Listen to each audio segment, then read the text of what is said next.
વારના નામ, ગુજરાતી મહિનાના નામ, અંગ્રેજી મહિનાના નામ શીખીશું. રવિવાર, સોમવાર, મંગળવાર, બુધવાર, ગુરુવાર, શુક્રવાર, શનિવાર. મહિનાના નામ જોઈશું. જાન્યુઆરી, ફેબ્રુઆરી, માર્ચ, એપ્રિલ, મે, જૂન, જુલાઈ, ઓગસ્ટ, સપ્ટેમ્બર, ઓક્ટોબર, નવેમ્બર, ડિસેમ્બર. 12 મહિના થયા. કેટલા મહિના થયા? 12 મહિના. 12 મહિના એટલે 1 વર્ષ. બોલો, 365 દિવસ. બોલો, 1 વર્ષ. 12 મહિના, 1 વર્ષ.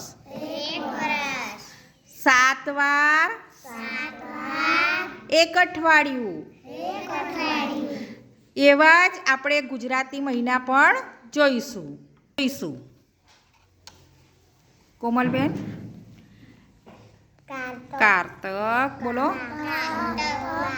માક્ષર, પોષ, મહા, ફાગણ, ચૈત્ર, વૈશાખ, જેઠ, અષાઢ, શ્રાવણ,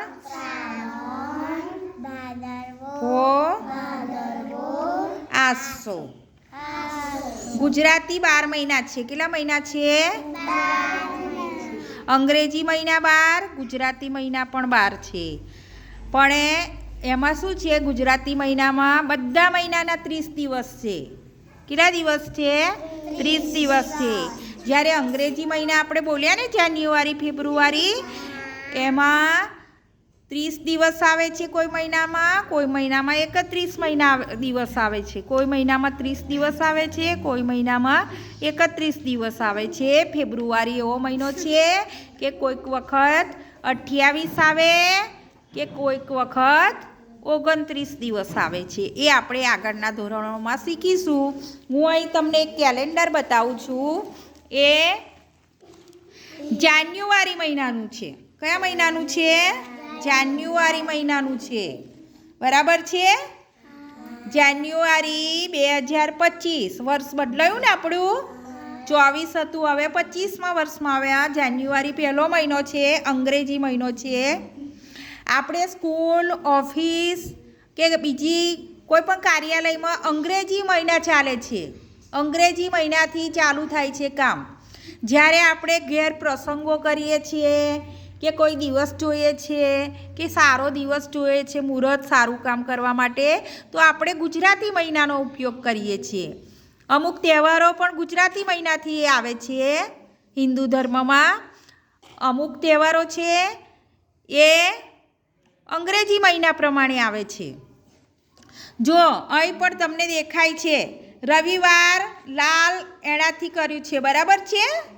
પછી સોમવાર, મંગળવાર, બુધવાર છે, ગુરુવાર, શુક્રવાર અને છેલ્લો શનિવાર છે. કેટલા વાર છે? 1, 2, 3, 4, 5, 6 અને 7.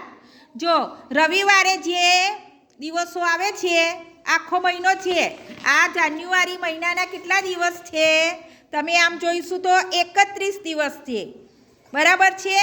પહેલી તારીખે બુધવાર હતો, બીજી તારીખે ગુરુવાર, ત્રીજી તારીખે શુક્રવાર છે, ચોથી તારીખે શનિવાર હતો, 5મી રવિવાર હતો એટલે રવિવારને લાલથી બતાવ્યું છે. રજા હોય છે, આપણે સ્કૂલમાં રજા હોય છે ને.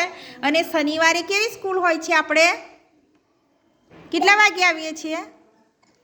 સવારે આવીએ છીએ. હા, પછી અહીં બધા સોમવાર છે. જો ઉપર સોમવાર લખ્યું છે ને, તો આ બધી સોમવારની તારીખ છે. બરાબર છે. હવે આજે કઈ તારીખ થઈ એ જોવી હોય તો આજે બુધવાર થયો છે અને આપણી તારીખ કઈ છે? 29. કાલે ગુરુવાર થશે. કેલેન્ડર આવી રીતે આપણે વાંચવાનું ને જોવાનું. કાલે ગુરુવાર છે તો એની તારીખ કાલે કઈ થશે? 29 પછી 30 થશે. પછીનો વાર છે શનિવાર છે, એની આપણે તારીખ જોવાની છે. તો પછી શુક્રવાર છે તો એની તારીખ આપણે જોવાની છે. તો 31 શુક્રવારને 31 તારીખ આવે છે. બરાબર છે. અને આમ જાન્યુઆરી મહિનાના કુલ 31 દિવસ છે. જાન્યુઆરી પછી ફેબ્રુઆરી મહિનો આવશે. બરાબર છે. અને આ મહિનામાં જે જે તહેવારો આવે છે, જે દિવસ છે, જેનો જન્મદિવસ છે, એની પણ આ કેલેન્ડરમાં સુંદર માહિતી આપેલી છે.